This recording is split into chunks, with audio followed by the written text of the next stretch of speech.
nama saya Rusdi Kirana Pak Joshua. Background saya pengusaha. Karena saya lahir tahun 1963, saya nggak ngerti sama sekali. Handphone aja hanya WA saya tahunya. Nah, sementara uang saya banyak Pak. Uang saya banyak gitu loh. Karena saya pengusaha. Sombong. Saya taruhnya di bank Pak. Jadi saya bergantung sama bank tersebut.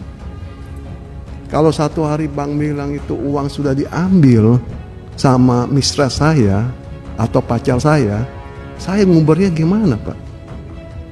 Sementara kita sering dengar uangnya di hack.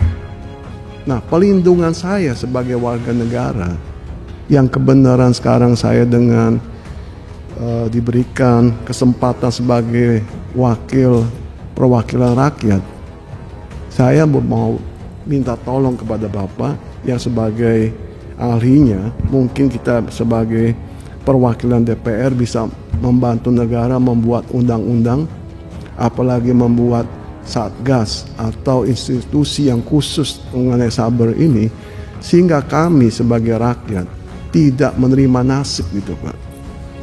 Pengertiannya tidak menerima nasib, tiba-tiba uangnya hilang, tiba-tiba handphonenya dijadikan pemerasan.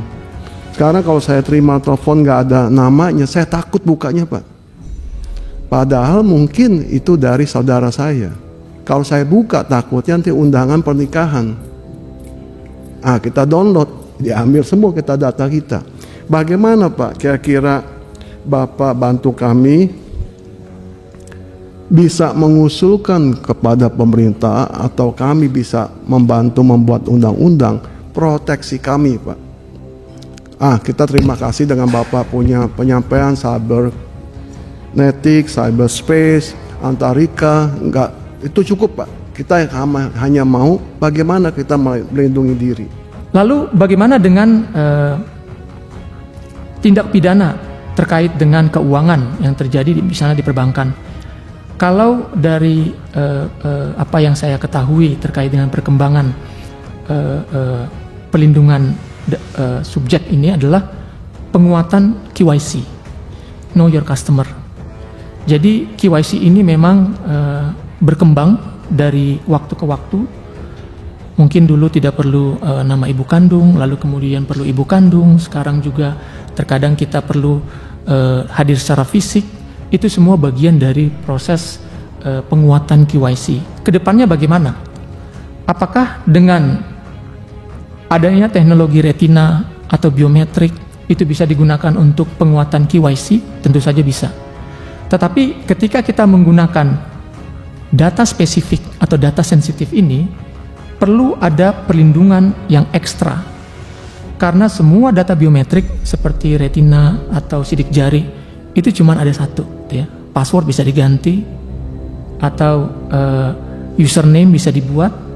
Tapi kalau retina sudah bobol, berarti ya kita lihat bahwa nggak ada gantinya gitu. Dan ini yang menjadi hal yang sangat penting.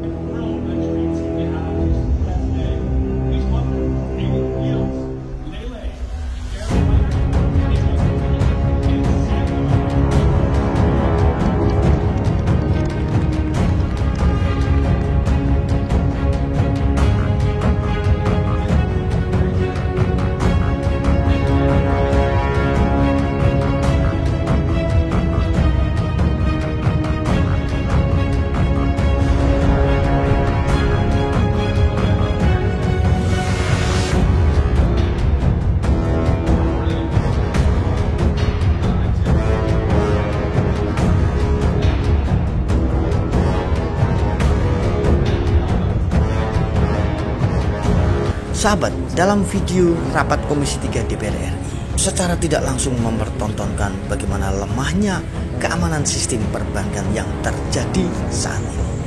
Dengan secara tidak langsung ini menunjukkan betapa lemahnya uang fiat atau uang tradisional yang kita gunakan sehari-hari. Rusdi Kirana adalah seorang pengusaha pemilik Lion Air dan juga wakil rakyat yang duduk bersama rapat dengan Bapak Joshua. Beliau mengungkapkan saat ini terjadi banyaknya kehilangan dana nasabah secara tiba-tiba yang kemungkinan ini disebabkan oleh sesuatu hal hacker ataupun sesuatu hal yang di luar dari pertanggungjawaban oleh pihak perbankan itu sendiri.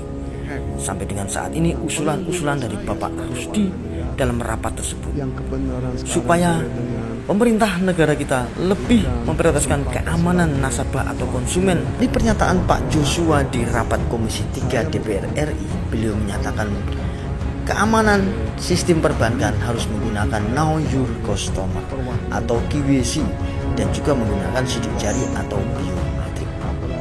Saat dunia sedang membicarakan tentang keamanan dari sistem perbankan di Indonesia terutama, baru-baru ini muncul mata uang kripto yang bernama Pi Network yang didirikan oleh Dr. Nicholas Kokalis, dokter sekaligus ahli komputer dari Stanford University, Amerika Serikat. Bahkan di konsensus 2025, para pemimpin blockchain berkumpul di Toronto, Kanada untuk berebut mencari panggung tentang pencapaian-pencapaian teknologi mata uang digital, terutama mata uang kripto atau teknologi blockchain. Di saat mata uang kripto yang lainnya seperti halnya Bitcoin, Ethereum, Solana, dan yang lainnya belum melakukan tentang perkembangan Know Your Customer, tentang keamanan pengguna uang tersebut atau pengguna mata uang kripto tersebut. Pi Network sudah selama 6 tahun mengembangkan proyeknya ini dan sudah hadir di bursa menggunakan teknologi yang canggih dengan sistem biometrik dan sistem keamanan menggunakan Know Your Customer, yang artinya benar-benar dimiliki oleh manusia asli, dipegang oleh manusia asli, bukan robot ataupun bukan bot. Karena menurut Dr. Nicholas Kokalis, setiap akun di blockchain harus diverifikasi sebagai manusia asli melalui Know Your Customer atau KYC. Di era di mana AI meniru manusia, memverifikasi orang sungguhan sangatlah penting, kata Dr. Nicholas Kokalis. Pi Network memiliki basis pengguna yang besar hampir di setiap negara di seluruh dunia menambang Pi Network. Dalam diskusi yang terjadi di konsensus 2025, Dr. Nicholas Kokalis tidak begitu banyak berbicara tentang finansial di masa depan untuk Pi Network, tetapi menjelaskan tentang keamanan uang terdesentralisasi yang akan digunakan nyata dalam dunia saat ini, seperti halnya transaksi pembayaran offline maupun online untuk pembayaran barang dan jasa di kehidupan sehari-hari, yang tentunya ini akan berbenturan dengan regulasi hukum di setiap negara penambangnya itu sendiri. Dengan sistem keterlibatan pengguna yang benar-benar asli manusia dan didukung oleh kontrak pintar, mata uang yang terdesentralisasi, aman, cepat, efisien, murah biaya sangat diharapkan oleh seluruh manusia di dunia ini. Dengan kebebasan finansial di masa depan, semoga saja Pi Network ini bisa memperoleh kesuksesan untuk mencapai misi dan visinya sebagai mata uang digital inklusif, baik itu untuk pembayaran daring maupun untuk kehidupan sehari-hari. And then there's a little bit of lag in time between when they are invented and they are actually being massively used.